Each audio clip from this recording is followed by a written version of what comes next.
ఆ సంఘటన కూడా ప్రజలకి ఆశ్చర్యకరంగా ఉంది. చేబ్రోలు కిరణ్ అనేటువంటి వ్యక్తి టీడీపీకి చెందినటువంటి వ్యక్తి ఇప్పుడు సస్పెండ్ అయ్యాడు కాబట్టి అతను పూర్తిగా పార్టీ నుంచి బహిష్కరించారు కాబట్టి అతను మాట్లాడినటువంటి భాషతో తెలుగుదేశం పార్టీ నుంచి బహిష్కరించింది. అట్లాగే అతన్ని అరెస్ట్ చేసి రిమాండ్ చేశారు. ఈ అరెస్ట్ చేసి రిమాండ్ చేసి తీసుకెళ్లేటువంటి టైంలో ఒక వీరోచితమైనటువంటి నేత గోరంట్ల మాధవ్ వెంటనే చేబ్రోలు కిరణ్ మీద దాడి చేయటం కోసం అతను పోలీసులో తీసుకెళ్తున్న వాహనాన్ని వెంబడించి ఆ వాహనాన్ని అడ్డుకొని దిగి కిరణ్ మీద దాడి చేసేందుకు ఒక ప్రయత్నం చేశారు. ఆ వీడియో చూడండి. కిరణ్ మాట్లాడినటువంటి వ్యాఖ్యలపైన దాడి చేసేటువంటి ప్రయత్నాన్ని గోరంట్ల మాధవ్ చేశాడు. ఇక్కడ కిరణ్ చేసింది తప్పే. ఎటువంటి పరిస్థితుల్లోనూ దాన్ని ఉపేక్షించకూడదు, కఠినమైనటువంటి చర్యలు తీసుకోవాలి. ఇందులో మహా న్యూస్ చాలా క్లారిటీగా ఉన్నాం.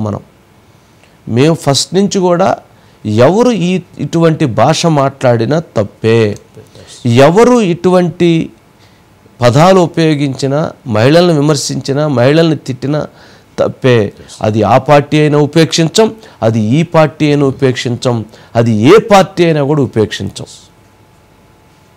దీనికి చిన్న ఇండికేషను విజయసాయిరెడ్డి లాంటి వ్యక్తి గతంలో అత్యంత అసభ్యకరంగా మనల్ని మాట్లాడినా కానీ మనం ఆ అసభ్యకరంగా మాట్లాడటం మనకి కూడా ఒక్క నిమిషమే ఏముంది, తిట్టిన దానికి ప్రతి తిట్టడం, ఎదురుగుండి తిట్టుకోం కదా. ఎక్కడో ఉంటాడు అతను, మనం ఎక్కడో ఉంటాం, మన స్టూడియోలో ఉంటాం, తిడతాం.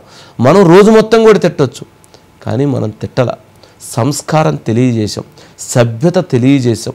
దానితో తన తల ఉంచుకొని రాజీనామా చేసి బయటకు వచ్చినటువంటి పరిస్థితి ఏర్పడింది. అంతే తప్ప తిట్టడం ద్వారా మనమేమి గొప్ప ఆశయాలను, గొప్ప విలువలనేమి తెలియజేసేటువంటి పరిస్థితి కాదు. సరే, కిరణ్ని అరెస్ట్ చేసి తీసుకెళ్తుంటే గోరంట్ల మాధవ్ మాజీ ఎంపీ వెళ్ళి అడ్డుకొని ఆ వెహికల్ని అతను కొట్టేటువంటి ప్రయత్నం చేసి బూతులు తిట్టి అక్కడ నుంచి పోలీసులు అతను మాధవ్ను కూడా కస్టడీలోకి తీసుకొని అతను కూడా పోలీస్ స్టేషన్కి తీసుకొస్తే అతను పోలీసుల మీద తిరగబడేటువంటి పరిస్థితి చేశాడు. నిజంగా ఇది చూసిన తర్వాత దెయ్యాలు వేదాలు వల్లించటం అనేటువంటి ఒక సామెత గుర్తొస్తుంది. దెయ్యాలు వేదాలు వల్లించటం అనేటువంటి సామెత గుర్తొస్తుంది. నిజంగా గోరంట్ల మాధవ్ ఆయన ఒక మెంబర్ ఆఫ్ పార్లమెంటుగా ఉండి ఆయన విప్పదీసి చూయించినటువంటి చూపుడికి ఈ ప్రపంచం మొత్తం ఒక ఎంపీ ఇంతటి జుగుప్సాకరమైనటువంటి విధానంగా వ్యవహరిస్తాడా అని చెప్పని ఎంటైర్ ప్రపంచంలో దేశం సిగ్గుతో తల ఉంచుకుంటే, ఇదే ఎంపీ గతంలో అనేక సందర్భాల్లో అతను మాట్లాడినటువంటి నీచమైనటువంటి భాష ఉంటే ఇతను వెళ్ళి ఉద్దయ్య ఆ వీడియో చూపించబాకండి, పిల్లలు చూస్తుంటారు, కిందకి వెళ్ళబాకండి, పై వరకు చూపించండి. అక్కడ కిరణ్ పైన అటాక్ చేయడం, కిరణ్ పైన అటాక్ చేయడానికి పోయాడు. ఇతను బట్టలు ఊడదీసి చూపించటం, బూతులు తిట్టడం, ఇతను దాడులు చేయటం. ఇతను పిహెచ్డి చేశాడు. అతను కిరణ్ బూతులు తిట్టి అతను ఇంటర్మీడియట్ పాస్ అయ్యాడు. మరి ఇతను అతని మీద దాడి చేయడానికి వెళ్ళటం, ఇతను సచ్చీలుడైతే, ఇతను మంచివాడైతే, ఇతను నీతివంతుడైతే, ఇతను పద్ధతిగా మాట్లాడే వ్యక్తి అయితే, ఇతను సంస్కారవంతమైనటువంటి భాష మాట్లాడితే ఇతను అతని మీద దాడికి వెళ్ళినా కానీ గౌరవప్రదంగా, సంస్కారవంతంగా, సభ్య సమాజం హర్షించే విధంగా ఉంటుంది.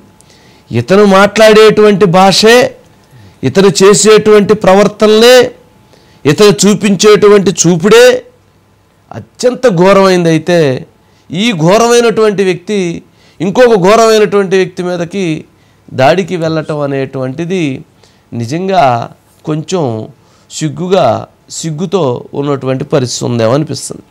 అదే టీడీపీ చర్యలు తీసుకోకుండా ఉంటే అతని మీద దాడికి వెళ్ళాడన్నా కానీ కొంచెం పద్ధతి ఉంటుంది. అతని మీద దాడికి వెళ్ళటం వెనక ఇటువంటి పరిస్థితి ఉంది అని అంటే ఆశ్చర్యంగా ఉండిద్ది. సరే, గుంటూరు జిల్లాలోనో, కృష్ణా జిల్లాలోనో కొంచెం పద్ధతి కలిగినటువంటి వైఎస్ఆర్సీపీ పార్టీ నాయకులు ఉన్నారు కదా, వాళ్ళు ఎవరన్నా వెళ్తే దానికి ఒక అర్థం, ఒక పరమార్థం ఉంటుంది. అప్పిరెడ్డో లేకపోతే మల్లాది విష్ణునో లేదా ఇంకొకరు సమ్ XYZ అంటే ఆ అసభ్య భాష మాట్లాడినటువంటి వాడు.